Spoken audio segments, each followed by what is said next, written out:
Friends, जय हिंद। This is Shweta. Welcome to my YouTube channel Gyan Kunj with Shweta में आपका स्वागत है। कैसे हो आप लोग? आशा करते हैं कि आप लोग बहुत अच्छे होंगे, स्वस्थ होंगे। और अगर आप लोगों ने मेरा चैनल सब्सक्राइब नहीं किया होगा तो please like and subscribe my channel. Friends, जैसा कि आप लोगों को पता है, मैं आप लोगों के लिए खान सर का पॉकेट जीके का जो सामान्य ज्ञान का बुक है, मैं वो आप लोगों को पढ़ा रही हूँ। तो ये आज का जो वीडियो रहेगा वो मराठा साम्राज्य रहेगा। ठीक है, तो चलिए स्टार्ट करते हैं, ज़्यादा टाइम नहीं लेते हुए वीडियो को। और प्लीज़ जो लोग भी चैनल पे नए हैं तो प्लीज़ चैनल को सब्सक्राइब करिएगा, वीडियोस को लाइक करिएगा। तो देखिए, ये है मराठा साम्राज्य। ठीक है, हम लोग मराठा साम्राज्य के बारे में पढ़ते हैं। तो चलिए आज आइए देखते हैं कि औरंगजेब की हिंदू विरोधी नीति का ही परिणाम था कि शिवाजी ने हिंदू पदशाही एवं हिंदुत्व धर्मोच्चारक की उपाधि ग्रहण कर पुनः ब्राह्मणों की रक्षा का प्रण किया था। ठीक है, वो उन्हीं का, औरंगजेब की जो वो हिंदू नीति थी, उन्हीं के परिणाम स्वरूप ऐसा हुआ था। ठीक है, जो मराठा उत्कर्ष का एक कारण रहा था। आगे देखते हैं कि इन सब कारणों के साथ मराठों के उत्थान में शिवाजी की भूमिका एवं उनके चमत्कारी व्यक्तित्व को भुलाया नहीं जा सकता। ठीक है, जो इसके अकॉर्डिंग उनको जो शिवाजी की जो भूमिका है और उनके जो चमत्कारी व्यक्तित्व को भुलाया नहीं जा सकता। ठीक है, आगे देखते हैं कि शिवाजी ने अणु के कणों की तरह फैले हुए मराठों को अपने कुशल नेतृत्व एवं राष्ट्रीयता के संदेशों के माध्यम से एकता के सूत्र में बांधा रखा। ठीक है, वो अपने जो है वो अणु के कणों की तरह फैले हुए जितने भी मराठे साम्राज्य थे, उनके जो है कुशल नेतृत्व और उनकी राष्ट्रीयता के संदेशों के माध्यम से एकता से सूत्र को बांधे रखे थे। ठीक है, इसके साथ ही मराठों की उस शक्ति को जगाया जो अंदर वर्षों से छिपी थी। शिवाजी के गुरु जो समर्थक जो गुरु रामदास थे। देखिए, ये क्वेश्चन पूछ सकता है आप लोगों से कि जो शिवाजी के समर्थक गुरु कौन थे? तो गुरु रामदास थे। जो भी इम्पोर्टेंट पॉइंट रहेगा मैं आप लोगों के लिए वो जरूर आप लोगों को मतलब बता दूंगी और ऐसे इंडिकेट करूंगी। और प्लीज़ आप लोग अगर एक रफ पेन लेके बैठेंगे तो आप नोट्स भी बनाते रहिए। जो भी इम्पॉर्टेंट पॉइंट है, अगर आप लोग एक एक करके पॉइंट वाइज उसको लिखेंगे ना, तो आप लोगों की रिवीजन टाइम में वो जो आपका नोट्स बनेगा वो बहुत इंपॉर्टेंट रहेगा। ठीक है, आप लोग इसका ध्यान रखिए, ऐसे लिखेंगे तो याद भी होगा। तो आगे देखते हैं कि उन्होंने दास बोध एवं तथा आनंद वन भुवनी नामक पुस्तकों की रचना की थी। ठीक है, तो इनकी जो रचना वो कौन थी? एक दास बोध थी और एक आनंद वन भुवनी थी। ठीक है, और मालोजी बार्डी जो है गार्ड था और लखूजी जो है जाधव का। ठीक है, शाहजी जीजाबाई और शिवाजी। देखिए आगे देखते हैं, आगे क्या है। नीचे हम लोग देखते हैं कि 1620 ईस्वी में शाहजी जहांगीर की सेवा में आ गया। ठीक है, और जहांगीर ने ही जो है सर्वप्रथम मराठों को उमरा वर्ग सम्मिलित किया। ठीक है, और 1630 ईस्वी में क्या हुआ था कि शाहजहां ने शाहजी को 5000 का मनसब दिया। ठीक है, कब दिया था? तो 1630 में दिया था। शाहजी ने शाहजहां को 5000 का मनसब, ठीक है, दिया था। अब देखिए हम लोग देखते हैं शिवाजी के बारे में। आगे देखते हैं कि क्या है शिवाजी के बारे में। शिवाजी का जो जन्म है वो कब हुआ था? तो 10 अप्रैल 1627 ईस्वी को सिवनेर के किले में हुआ था। देखिए, ये क्वेश्चन पूछ सकता है कि जो शिवाजी का जन्म कब हुआ था? तो देखिए यहाँ पे दिया गया है 10 अप्रैल। ठीक है, 10 अप्रैल को हुआ था 1627 ईस्वी में। ये सब पॉइंट आप लोगों को लिख लिख के याद कर लेना है। तो मैं आप लोगों को बार बार बता रही हूँ कि आप लोग इस चीज़ को लिखिए, लिखेंगे तो याद भी होगा। ठीक है, तो कहाँ पे हुआ था? तो शिवनेर के किले में हुआ था। शिवनेरी देवी के नाम पर इस किले का नाम शिवाजी रखा गया। ठीक है, इस किले का जो नाम है वो क्या रखा गया? तो जो शिवनेरी था उसके किले का नाम पे रखा गया शिवाजी। ठीक है, शिवाजी का जो संरक्षक था वो दादा कोंडदेव था। देखिए, ये भी क्वेश्चन बन सकता है कि जो शिवाजी के संरक्षक कौन थे? तो दादा कोंडदेव थे। ठीक है, जो देखिए आप आगे देखते हैं कि शिवाजी की जो है प्रारंभिक विजय, इनकी जो विजय क्या क्या हुई है, कहाँ कहाँ कैसे हुआ है। देखिए, जो सिंहगढ़ में हुआ था 1643 ईस्वी में, ऐसे करके आपका देखिए राजगढ़ व तोरण का जो है उनका जो विजय हुआ था 1646 ईस्वी में। ठीक है, ऐसे देखिए कोंडा का हुआ था, शाहजी को मुक्त करने के बदले छोड़ दिया था। ठीक है, वो कब हुआ था? तो 1647 ईस्वी में हुआ था। चाणक्य का जो युद्ध हुआ था, ठीक है, वो कब हुआ था? तो देखिए ये भी 1647 ईस्वी में हुआ था। एक पुरंदर का युद्ध उन्होंने विजय किया था, ठीक है, नीलोजी कंठ से। और देखिए जावली का और जन्नार का, ये सब पहली बार मुगलों के संघर्ष में औरंगजेब, देखिए ये आपको पूछ सकता है कि जो जन्नार का युद्ध विजय हुआ था तो 1656 ईस्वी में पहली बार मुगलों के संघर्ष में औरंगजेब के अकॉर्डिंग लड़े थे, ठीक है। तो ये इनके जो है इम्पोर्टेंट क्या है, विजय, जो प्रारंभिक विजय किए थे उसके बारे में है, ठीक है। तो आप लोग इसको जरूर से याद करके रखिएगा, ठीक है। अब देखिए आगे देखते हैं कि शिवाजी ने जो बीजापुर के जो सरदार अफजल खां की धोखे से हत्या की, ठीक है, 1659 ईस्वी में की थी। और कब की थी? तो 1659 ईस्वी में की थी। और शिवाजी का जो है 1663 सॉरी 1663 ईस्वी में मुगल जो है वो सूबेदार शाइस्ता खां से संघर्ष हुआ था, ठीक है। शिवाजी ने जो 4 जनवरी 1664 ईस्वी में जो सूरत को लूटा था। ये इम्पॉर्टेंट है कि ये जो डेट है 1664 8 जनवरी, ये बार बार पूछा गया क्वेश्चन है, ठीक है, कि जो है सूरत को कब लूटा था? तो 1664 ईस्वी में, ठीक है। इस समय सूरत की जो है वो अंग्रेज कोठी का अध्यक्ष कौन थे? तो सर जॉर्ज ऑक्सी आइडन, ठीक है, ऑक्सी आइडन थे।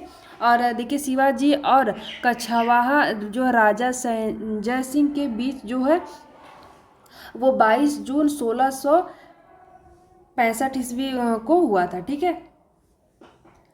कहाँ पे हुआ था? तो पुरंदर की संधि हुई थी इनके अनुसार, ठीक है।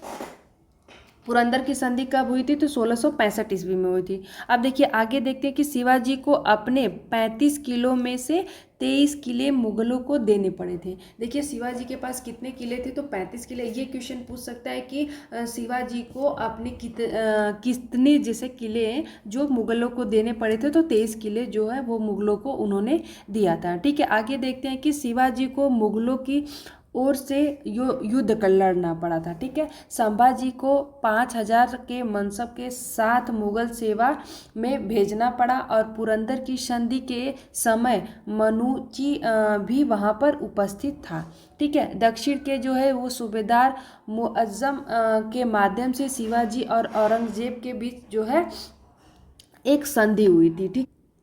1668 ईस्वी में ये संधि हुई थी, ठीक है। ये इंपॉर्टेंट है, आप लोगों को ये पूछा जाएगा, ये पुरंदर की संधि जब हुई थी तो ये डेट आप लोगों को पूछा जाएगा। तो ये आप लोगों का इंपॉर्टेंट पॉइंट है, आप लोग इसको नोट करके रखिएगा। जो भी इंपॉर्टेंट पॉइंट लग रहा है मैं आप लोगों को बताते चलूँगी, ठीक है।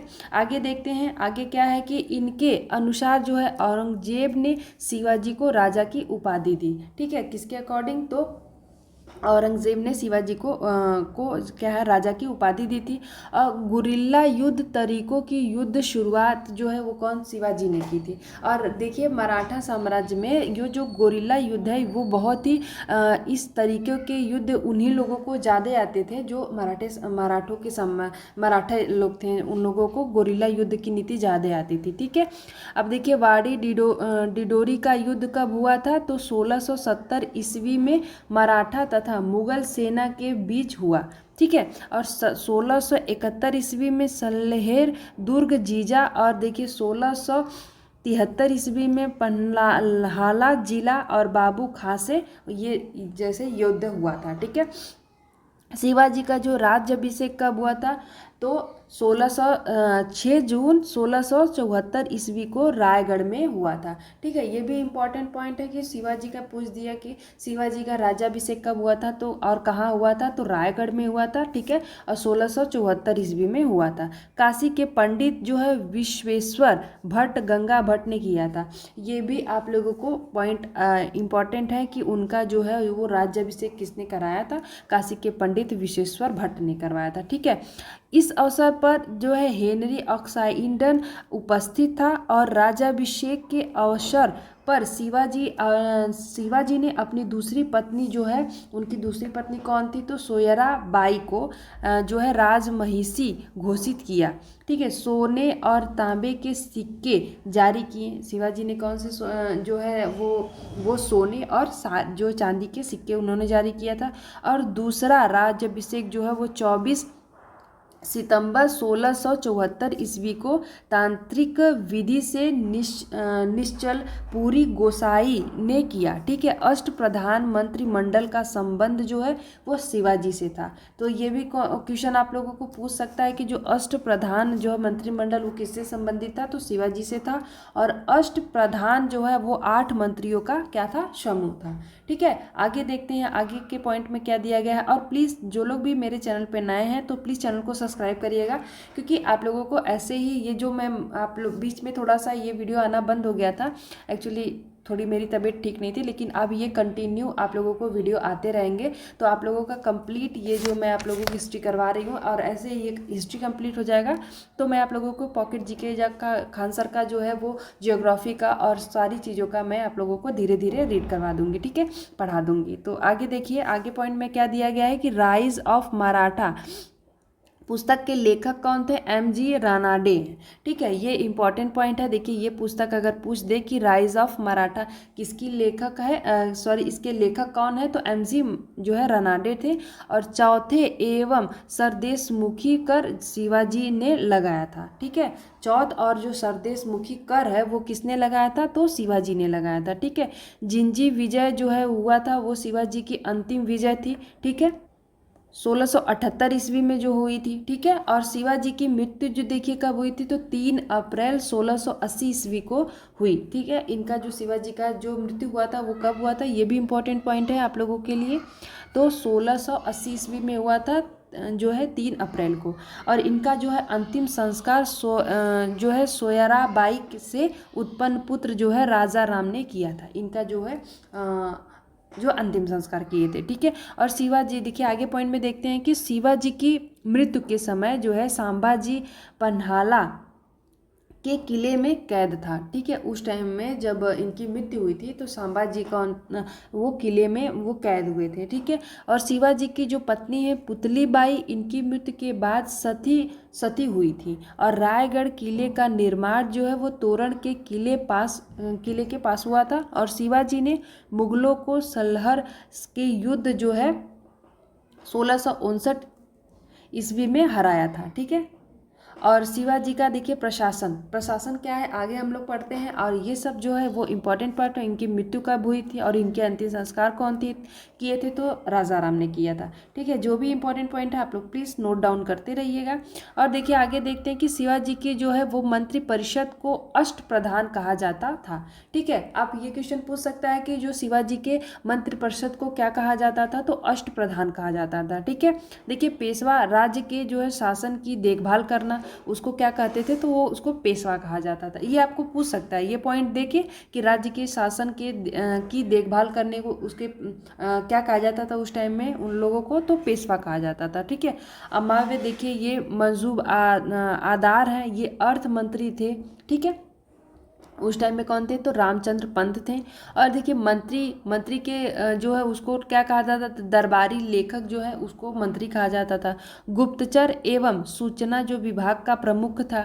ठीक है, आज के जो है गृह मंत्री के समान था। उस टाइम में जो है गुप्तचर और सूचना जो विभाग था वो इस टाइम के क्या जो है वो गृह मंत्री के समान थे। देखिए, और देखिए सुमंत जो है वो विदेशी मंत्री को कहा जाता था।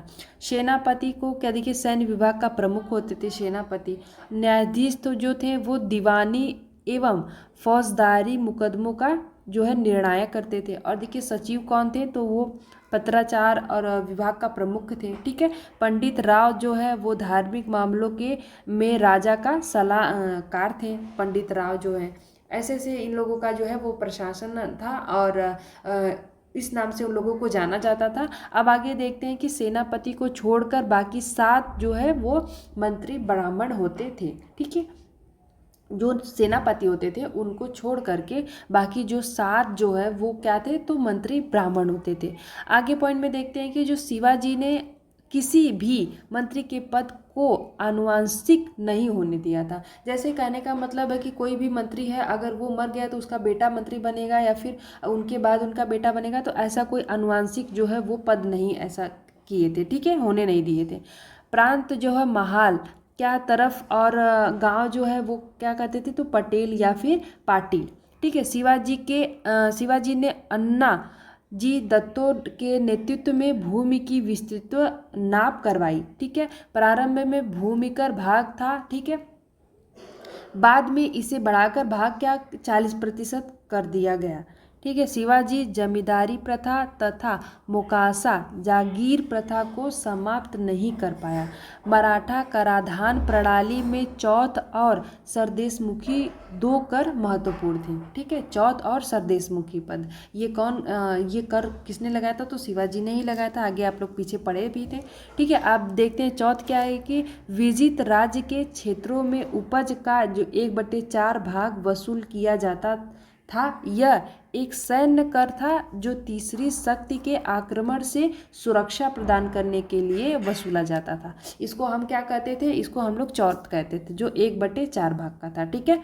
आप देखिए सरदेशमुखी जो कर था उसको कैसे क्या है, उसको आगे बारे में देखते हैं कि यह राज्य की आय का 1/10 भाग था। कितना था, 1/10 भाग होता था। और देसाइयों और देशमुखों का मुखिया सरदेशमुखी होता था, ठीक है। देसाइयों और क्या सरदेशमुखी का जो मुखिया होता था उसको क्या कहते थे, तो सरदेशमुखी कहते थे, ठीक है। शिवाजी अपने वंशानुगत सरदेशमुख मानते थे, इसलिए यह कर वसूल करते थे, ठीक है। किले में निम्न अधिकारी होते थे, कौन, हवलदार, सुरक्षा प्रभारी, और देखिए सूबेदार, नागरिक प्रशासन का प्रभारी, ठीक है, और कारकुन, और इसको क्या कहते थे वो गोदाम प्रभारी, ठीक है। कोलाबा और कल्याण तथा भिवंडी शिवाजी के प्रमुख जो है नौसैनिक अड्डे थे। तो ये पूछ सकता है आप लोगों को कि शिवाजी के जो है वो प्रमुख नौसैनिक अड्डे कौन कौन से थे, तो कोलाबा और कल्याण, ठीक है, और ये भिवंडी। अब आगे देखते हैं कि आगे क्या दिया गया है कि घुड़सवार सेना में पांगा, ठीक है। ये क्या है, 25 जो है वो सैनिक पर हवलदार थे और 5 हवलदारों पर जुमलादार था, और क्या 125 सैनिक थे और 10 जुमलादारों पर हजारी, मतलब 1250 सैनिक थे। और पैदल सेना जो है पाइक जो में थे क्या 9 सैनिकों पर 1 नायक और 10 नायकों पर 1 हवलदार, मतलब 90 सैनिक थे। और 3 हवलदारों पर क्या था, एक जुमलादार, मतलब 270 सैनिक थे, ठीक है। स्मिथ ने शिवाजी के राज्य को डाकू राज्य कहा। ये इंपॉर्टेंट पॉइंट है, ये क्वेश्चन में आया हुआ है, ठीक है। आप लोग इसको नोट डाउन कर लीजिएगा कि डाकू राज्य किसने कहा था शिवाजी के राज्य को, तो स्मिथ ने कहा था, ठीक है। ये क्वेश्चन पूछा गया है। तो आगे देखते हैं पॉइंट में कि औरंगजेब ने शिवाजी को जो है वो पहाड़ी चूहा कहा, ठीक है। जो औरंगजेब, क्योंकि शिवाजी ना पहाड़ पे ही उस टाइम में ये लोग जो पहाड़ी थे तो पहाड़ के बारे में विच्छेद में जानते थे कि कौन कैसा है, कैसा पहाड़ से हम कैसे पहाड़ी से हम लोग जो है युद्ध कर सकते हैं। तो इसीलिए जो है औरंगजेब ने शिवाजी को पहाड़ी चूहा कहा था, ठीक है। शिवाजी के बाद जो है वो संभाजी 20 जुलाई 1680 ईस्वी को मराठा शासक बना और अष्टप्रधान का विघटन हो गया, ठीक है। कवि कलश जो है कवि कलश को प्रशासन का अधिकार दिया गया, ठीक है। जो औरंगजेब ने पहाड़ी चूहा किसने कहा था, तो औरंगजेब ने कहा था। और डाकू राज्य को किसने कहा था शिवाजी के राज्य को, तो स्मिथ ने कहा। ये 2 पॉइंट इसमें इंपॉर्टेंट है, आप लोग नोट डाउन कर लीजिएगा, ठीक है, आप लोगों को याद होना चाहिए। आगे देखते हैं हम लोग, ठीक है। आगे देखते हैं, आगे देखिए, आगे देखते हैं कि मुगल सेनापति जो है मुकर्रब खान ने 11 मार्च 1689 ईस्वी को कोरेगांव में संभाजी की हत्या कर दी, ठीक है। संभाजी की हत्या किसने की थी, तो मुकर्रब खान ने किया था, कोरेगांव में किया था, ठीक है। अब देखिए आगे देखते हैं कि मराठा अभिलेखों में जो है मुंडी लिपि का प्रयोग किया जाता था, ठीक है। मराठा जो है अभिलेख है उसमें कौन सी लिपि का प्रयोग किया जाता था, तो मुंडी लिपि का प्रयोग किया जाता था, ठीक है। और संभाजी की जो हत्या किसने किया था, तो मुकब्बर खान ने किया था, कोरेगांव में किया था, ठीक है, 1689 ईस्वी में। ये सब इम्पोर्टेंट पॉइंट है, आप लोग नोट कर लीजिएगा। आगे देखिए, आगे देखते हैं कि संभाजी के बाद जो है शिवाजी का जो दूसरा पुत्र राजा राम मराठा छत्रपति बना, ठीक है। जो संभाजी के बाद में क्या हुआ था, तो उनके जो है उनका जो दूसरा पुत्र है राजा राम छत्रपति बना था, ठीक है, 1689 ईस्वी में, ठीक है। 1691 ईस्वी में क्या हुआ था कि मुगलों ने जुल्फ़िकार खान के नेतृत्व में जिंजी का घेरा डाल दिया, ठीक है। 8 सालों तक राजा राम को किले में ही घेरे रखा, ठीक है। और देखिए इसके बाद क्या हुआ था कि 1698 ईस्वी में यह जिंजी से भागा तथा सतारा को अपनी राजधानी बनाया। वहाँ से भाग करके ये सतारा को अपनी राजधानी बना लिया था, किसने, राजा राम ने, ठीक है। और देखिए राजा जो राजधानी बनाया और 1700 ईस्वी में मृत्यु हो गई। ये बहुत कम टाइम में ही ये जिए थे और उनकी मृत्यु भी हो गई थी। और इसने एक नए पद जो है प्रतिनिधि की नियुक्ति की, जो पद क्रम में पेशवा से भी ऊपर था, ठीक है। इसने एक पद की नियुक्ति की थी, प्रतिनिधि, जो कि क्या था, वो पेशवा से भी ऊपर था, उनका जो पद है, ठीक है। आगे देखते हैं कि 1700 ईस्वी से लेकर के 1707 ईस्वी तक राजा राम की पत्नी जो है वो ताराबाई ने अल्प वयस्क शिवाजी द्वितीय की जो है संरक्षिका के रूप में शासन किया था। जब वो जो राजा राम थे वो मर गए, तो उनकी बाद में उनकी पत्नी जो है ताराबाई, उन्होंने ही उनके जो है शिवाजी के द्वितीय जो संरक्षिका के रूप में शासन किया था, ठीक है। अब देखिए नेक्स्ट पॉइंट में है कि साहू ने 707 ईस्वी में ताराबाई को छेड़ के युद्ध में पराजित किया तथा मराठा छत्रपति बना, ठीक है। उसके बाद क्या हुआ था, तो मराठा छत्रपति बन गए, ठीक है। साहू ने 1708 ईस्वी में अपना राज्याभिषेक करवाया तथा सतारा को अपनी राजधानी बना लिया, ठीक है। उसके बाद उनको हरा करके ताराबाई को फिर ये अपना राज्याभिषेक 1708 ईस्वी में करवा लिया, ठीक है, सतारा को अपनी राजधानी बना दिया। नेक्स्ट पॉइंट में देखते हैं नीचे क्या है कि नवीन पद जो है सेना करते का सृजन किया, ठीक है। ये किसने किया था, ये छत्रपति जो है, ये जो साहू ने उसने किया था, ठीक है, सृजन किया तथा इस पर बालाजी विश्वनाथ को नेतृत्व किया। 1750 ईस्वी की संगोला की संधि बालाजी और बाजीराव तथा राजा राम द्वितीय के बीच में हुई थी। आप देखिए ये इंपॉर्टेंट पॉइंट है कि संगोला की संधि किसके बीच हुई थी, तो बालाजी बाजीराव तथा राजा राम द्वितीय के बीच में हुई थी। कब हुई थी, तो 1750 ईस्वी में, ठीक है। ये इंपॉर्टेंट पॉइंट है।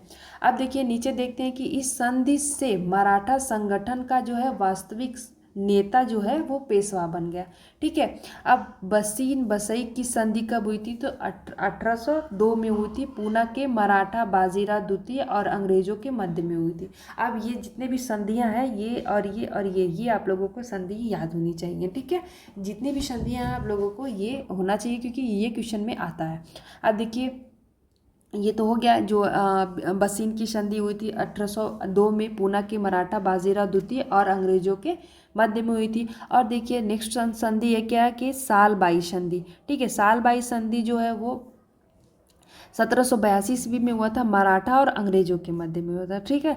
ये मराठा और अंग्रेजों के मध्य में हुआ था 1782 ईस्वी में। अब देखिए देवगांव की संधि हुई थी 1803 ईस्वी में। ये देखिए रघुजी घोसले और अंग्रेजों के मध्य में हुआ था। उस टाइम अंग्रेज आ गए थे, अंग्रेजों के मध्य में हुआ था, ठीक है। सुरजी अर्जन गांव की संधि हुई थी 1803 ईस्वी में। दौलत राव संधिया और अंग्रेजों के मध्य में हुआ था। अंग्रेज क्या करते थे उस टाइम में, आप आगे देखेंगे मॉडर्न हिस्ट्री पढ़ेंगे तो आप लोगों को समझ में आएगा, सारे ही जगह से संधि कर ली थी, ठीक है। अब देखिए अंग्रेजों और मराठों के मध्य वर्ना की संधि हुई थी 1731 ईस्वी में, ठीक है। संगोला की संधि हुई थी 1750 ईस्वी में। सूरत की संधि हुई थी 1775 ईस्वी में। अब बड़गांव की संधि हुई थी 1779 ईस्वी में। और देखिए राजपुर घाट की संधि हुई थी जो है 1804 ईस्वी में। नागरपुर की संधि हुई थी 1816 ईस्वी में। ग्वालियर की संधि, ये क्वेश्चन पूछा जाता है, ग्वालियर वाली संधि 1817 ईस्वी में हुई थी। पूना की संधि देखिए पूछा जाता है 1817 ईस्वी में हुई थी। अमृतसर की संधि हुई थी 1809 ईस्वी में। ये जितनी भी संधियां हैं आप लोगों के लिए मोस्ट इम्पॉर्टेंट है, आप लोग इसको नोट डाउन करके ये जरूर आप लोगों को याद होने चाहिए, क्योंकि क्वेश्चन में ऐसी संधियां पूछी जाती हैं। ठीक है, मैं आप लोगों को देखिए ये खास करके ये पूना की संधि और ग्वालियर की संधि, ठीक है, अमृतसर, ये जो सूरत की संधि, ये सब इम्पॉर्टेंट है। ठीक है, संगोला की संधि, ये आप लोगों को याद होनी चाहिए खास करके। ठीक है, अब आगे हम लोग देखते हैं कि जो प्रथम जो है आंग्ल मराठा युद्ध कब हुआ था। देखिए प्रथम आंग्ल मराठा युद्ध हुआ था, देखिए 1775 से लेकर के 1782 ईस्वी तक इसके बीच में चला था। फिर उसके बाद देखिए दूसरा आंग्ल मराठा युद्ध कब हुआ था, तो 1803 ईस्वी से लेकर के 1805 ईस्वी, 2 वर्ष तक चला था। अब देखिए तृतीय आंग्ल मराठा युद्ध हुआ था 1817 ईस्वी से लेकर के 1818, ये 1 साल तक चला था। ठीक है, अब देखिए उसके बाद पानीपत की तीसरी लड़ाई हुई थी 14 जनवरी 1761 ईस्वी में। मराठा और अहमद शाह दुर्रानी, ठीक है, अफगानिस्तानी था ये, उसके मध्य में हुआ था। तो पानीपत की 3 लड़ाई हुई थी, फर्स्ट सेकेंड थर्ड। ठीक है, ये तीसरी जो पानीपत की लड़ाई है वो 14 जनवरी, देखिए 14 जनवरी कब हुआ था, 1761 ईस्वी में। ठीक है, और देखिए मैं आप लोगों को बता दूं कि देखिए ये तो तीसरी लड़ाई है पानीपत की। मैं आप लोगों को एक बात बता देती हूँ कि पानीपत की जो है वो जो प्रथम, ये तो तीसरी है। ठीक है, और ये जो प्रथम लड़ाई है वो कब हुई थी, तो प्रथम जो लड़ाई हुई थी वो जो है 21 अप्रैल, ठीक है, 1 मिनट, 21 अप्रैल में हुई थी 1526 ईस्वी में। ठीक है, और ये किसके बीच हुआ था, तो बाबर और इब्राहिम लोदी के बीच हुआ था। ठीक है, बाबर और इब्राहिम लोदी के बीच। ठीक है, और जो दूसरी जो थी द्वितीय जो संधि थी वो द्वितीय जो पानीपत की युद्ध था वो किसके बीच में हुआ था, तो देखिए ये अकबर और हेमू के बीच में हुआ था। अकबर और हेमू, ठीक है, आप लोग नोट डाउन कर लीजिएगा, मैं आप लोगों को बता दे रही हूँ। और ये कब हुआ था, तो ये हुआ था 5 नवंबर। ठीक है, 5 नवंबर में हुआ था 1556 ईस्वी में। ठीक है, ये द्वितीय हो गया और ये फर्स्ट हो गया। ठीक है, और ये थर्ड आप लोगों के सामने है। ठीक है, तो आप लोग इसको नोट डाउन कर लीजिएगा। अब देखिए मैं इसको हटा दे रही हूँ, आप लोग इसको कर लीजिएगा, लिख लीजिएगा। आप लोगों को ये तीनों जो है पॉइंट याद होने चाहिए। ठीक है, आगे देखिए कि बाजीराव प्रथम को मराठा जो है वो साम्राज्य का दूसरा संस्थापक कहा गया है। ठीक है, अब ये बाजीराव प्रथम को क्या कहा गया है कि मराठा साम्राज्य का दूसरा संस्थापक कहा जाता है। और ढक्कन में जो है हैदराबाद के जो है आसफ जाही वंश का या फिर निज़ाम वंश के प्रवर्तक जो है चीन की लीच खां थे। ठीक है, ये तो इम्पोर्टेंट नहीं है, ये पूछ सकता है आप लोगों के लिए कि बाजीराव प्रथम को मराठा साम्राज्य का दूसरा संस्थापक कहा जाता है। ठीक है, तो ये देखिए आप लोगों के सामने ही मराठा जो जितने साम्राज्य हैं वो आप लोगों को मैं अच्छे से पढ़ा दी। ठीक है, मराठा साम्राज्य क्या है, कैसे है, कि कौन कौन सी कितनी संधियाँ हुई थी। तो आगे हम लोग ये वीडियो यहीं पे बंद करते हैं, क्योंकि आप लोगों को क्या है कि अगर मैं बहुत बड़ा वीडियो बना दूंगी तो आप लोग बोर हो जाएंगे, तो इसलिए मैं छोटे छोटे करके पार्ट में वीडियो बना रही हूँ कि आप लोगों को पढ़ने में बोरिंग भी ना लगे और मन लगे। एक एक पॉइंट, अगर एक एक पॉइंट आप लोग क्लियर करते जाएंगे तो ये कंप्लीट हो जाएगा। ठीक है, इसीलिए मैं बहुत बड़ा वीडियो नहीं बना रही हूँ। तो यहाँ ये वीडियो यहीं पे समाप्त करते हैं, और नेक्स्ट वीडियो में हम लोग पढ़ेंगे क्या है कि मध्यकालीन भारत में विदेशी यात्रा। ठीक है, उस टाइम में जितने भी मध्यकालीन भारत में जो विदेशी यात्री आए थे उनके बारे में हम लोग पढ़ेंगे। तो ठीक है, और आई होप कि आप लोगों को वीडियो अच्छा लगा होगा। चैनल को सब्सक्राइब करिएगा, वीडियोज़ को लाइक करिएगा। ठीक है, और प्लीज़ वीडियो में बने रहिएगा। और अब डेली वीडियो आएंगी, क्योंकि बीच में थोड़ा थोड़े से स्किप हो गए थे, वीडियो नहीं आ पा रही थी, लेकिन अब डेली आएंगी। आप लोग स्टडी करिए और देखिए केवीएस के भी एग्ज़ाम हैं, डेट भी अनाउंस हो गया है, तो आप लोग प्लीज़ लगे रहिए, ठीक है। तो thank you so much, study करते रहिए, अपना ध्यान रखिए। जय हिंद फ्रेंड।